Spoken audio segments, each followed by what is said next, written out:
नमस्कार, मैं श्यामगिरी। आज के कार्यक्रम में आप सभी दर्शकों का स्वागत है। मोदी को इस तरह इस्तीफा देना होगा, कभी सोचा नहीं होगा मोदी ने। बड़ी महत्वपूर्ण बिंदु पर मैं चर्चा करने जा रहा हूं। आप दर्शक बड़ी ध्यान से इसे समझने का प्रयास कीजिएगा। मोदी के इस्तीफे की बात आज से नहीं हो रही है। मोदी सरकार गिर जाए इसकी कामना आज से नहीं कोई कर रहा है। 2024 में जब से यह सरकार आई तब से यह सरकार देशवासियों के आंखों की किरकिरी बन गई है, क्योंकि इस सरकार की हरकतें ही ऐसी नहीं। कभी भी इस सरकार ने इस देश को लेकर के गंभीरता नहीं दिखाई और इस देश के लिए कुछ ऐसा नहीं किया जिससे इस देश को फायदा हो। इस सरकार ने हमेशा अपने स्वार्थ की सोची और अपने स्वार्थ की।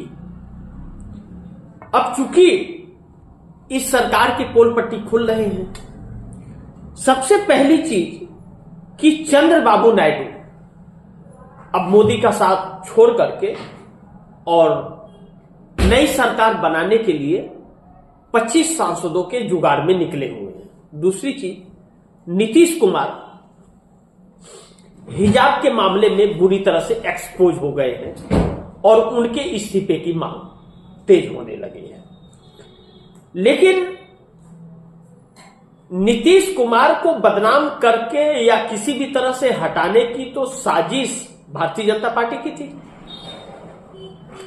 और दूसरी चीज, नीतीश अगर उस बच्ची के हिजाब को खींच रहे थे तो वही सम्राट चौधरी थे, उन्होंने क्यों नहीं रोका?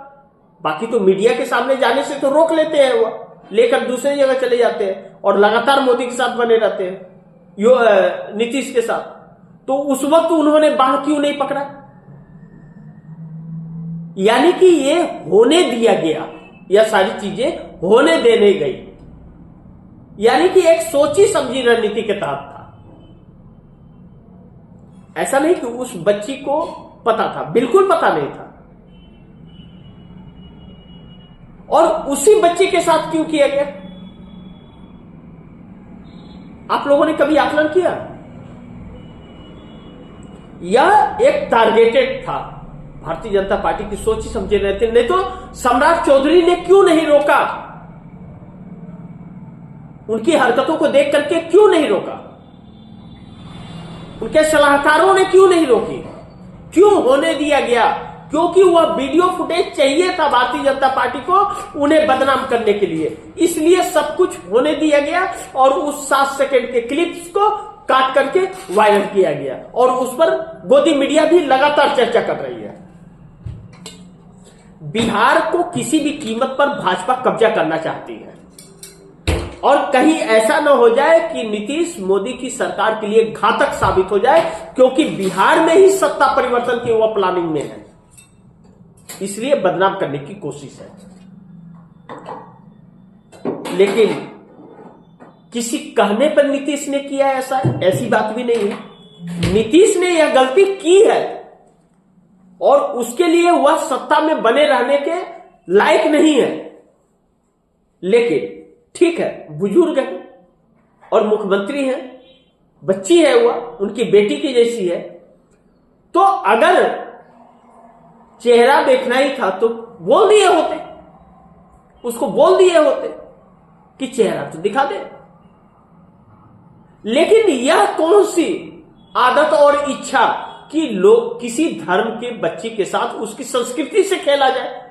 वह उसके धर्म है कि धर्म में है कि हिजाब पहने जाते हैं और वह चेहरा नहीं दिखाएगी। तो आप क्यों चेहरा दिखना चाहते हैं? क्या जरूरत पड़ी है आपको चेहरा देखने की? आपको जॉब के लिए उसको लेटर देना है तो वो लेटर दीजिए, बात खत्म। या तो आप दिए ही नहीं होते, उसको बोलते कि जो चेहरा दिखाएगा उसी को हम देंगे। ऐसा तो किया नहीं। तो एक इसमें सोची समझी साजिश भी है और दूसरी तरफ चंद्रबाबू नायडू। हाँ, एक चीज और कहूंगा कि नीतीश कुमार बिहार में भाजपा की चाल को जानते हैं, उसके बाद भी ऐसा किए यह दुर्भाग्य है, भाजपा किसी भी कीमत पर बिहार में अपना सत्ता चाहती है अपने हाथ में लेना और बार बार उसके प्रयास कर रही है।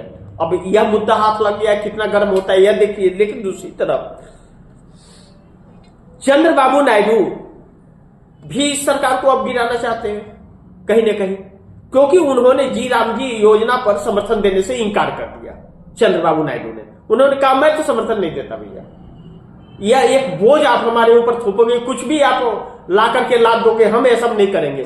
और झूठी अफवाहों पर काम आपको करना है तो आप करो, हम अपने राज्य में क्यों झूठी अफवाहों पर काम करें कि योजना आ गया, एक योजना बंद हो गया जिससे लोगों को काम मिल रहा है और दूसरी उसको बंद करके दूसरी योजना लाओ और काम दो ही ना, हम कहां से देंगे भैया? वहां की जनता हमसे पूछेगी पढ़ी लिखी है तो हम क्या करेंगे? हम आपके साथ नहीं करें। अब सरकार लटक गई। अब ऐसे में मोदी एक नई संकट में परिस्थितियों में आ गए और इस्तीफे की नौबत आ रही है। आरएसएस भी दूसरी तरफ इनके पीछे हाथ धो करके पड़ गया और भारतीय जनता पार्टी के नेता भी इनके पीछे हाथ धो करके बैठ गए। अब ऐसे में चंद्रबाबू नायडू कुछ 25-30 सांसदों को एकत्रित करते हुए नजर आ रहे हैं और कांग्रेस के बहुत ही करीब जा रहे हैं और नरेंद्र मोदी से बहुत ज्यादा दूरी भी उनकी बनती जा रही है। अब जब नरेंद्र मोदी से दूरी उनकी बनती जा रही है तो सरकार हिल रही है। लेकिन अमेरिका की तस्वीरें उसे नजरअंदाज कर देंगे क्या? उसमें अगर आ गया तो क्या करेंगे? और कहा जा रहा है कि आने तो तय है, मैं नहीं ये जानता, वो तो तस्वीर आने के बाद ही उस पर बात कर सकते, क्योंकि नरेंद्र मोदी एक ऐसे ओहदे पर बैठे हुए हैं कि सिर्फ और सिर्फ नरेंद्र मोदी उस कुर्सी पर बैठे रहने के वजह से, उस पद पर होने की वजह से बच रहे हैं, नहीं तो उनके शरीर का रोआ भी नहीं बचता जितनी उनके ऊपर आरोप लग रहे हैं। तो इसके लिए थोड़ा इंतजार करना पड़ेगा, लेकिन इस इंतजार की घड़ी खत्म होगी। लेकिन अब सोचिए कि एक तरफ से आरएसएस इनके इस्तीफे की कामना कर रहा है, दूसरी तरफ देश इनके इस्तीफे की कामना कर रहा है, तीसरा भारतीय जनता पार्टी के अंदर लोग इनके इस्तीफे की कामना कर रहे हैं, अब विपक्ष भी इस्तीफे की कामना कर रहा है और अब सहयोगी दल भी अगर इन्हें नहीं चाहते हैं सत्ता में देखना तो यह भाजपा के तो नेता ही नहीं है, यह तो एनडीए के नेता है और एनडीए साथ नहीं है, एकनाथ शिंदे साथ नहीं है, अजीत पवार साथ नहीं है, चंद्रबाबू नायडू साथ नहीं है, आपके जयंत चौधरी नहीं है, आपके अगर अनुप्रिया पटेल छोड़ दे रही है तो आपकी असलियत आएगी तो छोड़ेंगे, तो फिर आपके साथ है कौन? ऐसा कभी नरेंद्र मोदी ने सपने में नहीं सोचा था कि इस तरह इस्तीफे उनको दे करके जाने पड़ेंगे। क्योंकि नरेंद्र मोदी जब 75 साल के हुए और मार्गदर्शक मंडल उन्होंने बनाया था, अगर उस वक्त छोड़ के गए होते तो शायद एक कुछ न कुछ तो सम्मान लेकर के जाते। लेकिन नरेंद्र मोदी उस वक्त इस्तीफा न देकर के अपनी हटकर्मी करके जो बैठे रह गए तो मुरली मनोहर जोशी, नितिन गडकरी जैसे लोग भी इनके विरोध में खड़े हो गए और आरएसएस भी इनके विरोध में कहीं ना कहीं खड़ा हो गया। आरएसएस अगर इनके नजदीक कभी नजर भी आता है तो वह मजबूरी में, क्योंकि यह कब ईडी भेज देंगे कोई नहीं जानता, कब सीबीआई, कब इनकम टैक्स भेज देंगे कोई नहीं जानता, और उसके पास अथाह पैसे हैं और उसके पास कोई एक पैन कार्ड भी नहीं है, कोई इनकम टैक्स कुछ नहीं भरता हुआ, लेकिन पैसे अथाह बंडल के बंडल है। अब कहा जाता है कि उसके पास बैंक अकाउंट भी नहीं, तो पैसे तो कैसे ही होंगे फिर, लाखों करोड़ों।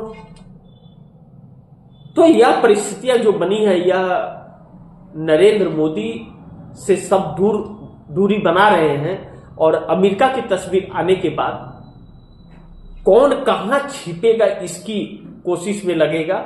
बस चंद घंटों का इंतजार है, तो थोड़ा इंतजार कीजिए, वक्त बड़ी तेजी से बदल रहा है, एक हवा अलग आ रही है, इस्तीफे की झड़ी लगने वाली है, सत्ता परिवर्तन की आहट सुनाई दे रही है।